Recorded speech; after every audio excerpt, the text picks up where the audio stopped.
வாழ்க இவ்வையகம் வளத்துடன் வாழ்க வாழ்க. வாழ்க இம்மாநிலம் ஆழ்ந்துணர்ந்து அமைதியாக. அன்பர்களே, ஏப்ரல் 17 இன்றைக்கு தத்துவஞானி வேதாத்ரி மாமுனி அவர்கள் தன்னுடைய வாழ்க்கை மலர்களை தருகிற விளக்கம் ஓமையின் எல்லை என்பது. ஒரு திருக்குறள் உங்களுக்கு நினைவில் இருக்கும்.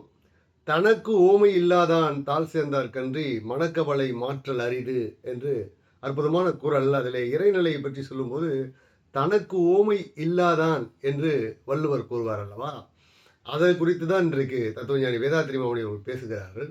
ஓமையின் எல்லை, அதாவது கடவுள் நிலை அல்லது இறைநிலை, தெய்வம், மற்ற எந்த பெயரை வைத்து அழைத்தாலும் அதை காட்டு காட்டு என்றால் எவ்வாறு காட்டுவது?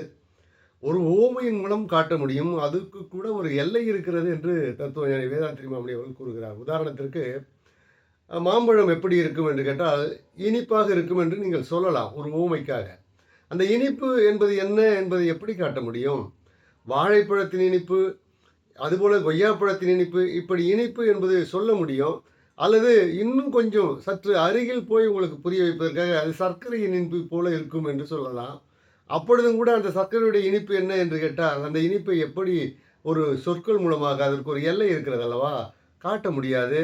அனுபவித்து தான் அதனை புரிந்து கொள்ள வேண்டும், புரிந்து கொள்ள முடியும் என்று வேதாத்ரி மாமுனி அவர்கள் அழகாக இன்றைக்கு கருத்தில் குறிப்பிடுகிறார். அந்த வகையில் இறைநிலையை உணர்ந்து கொள்ள முடியும். அதற்கு வேண்டிய அளவிற்கு உங்களை ஓமைகளை சொல்லி வெகு அருகிலே கொண்டு போய் நிறுத்த முடியும்.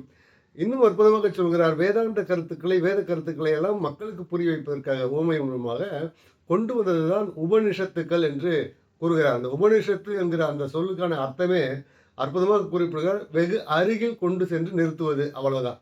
அதற்கு மேற்பட்டு அனுபவித்து தான் நீங்கள் அந்த இறைநிலையை உணர்ந்து கொள்ள வேண்டும்.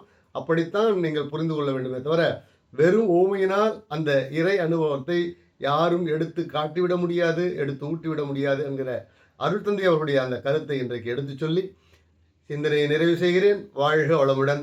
மகிழ்ச்சி.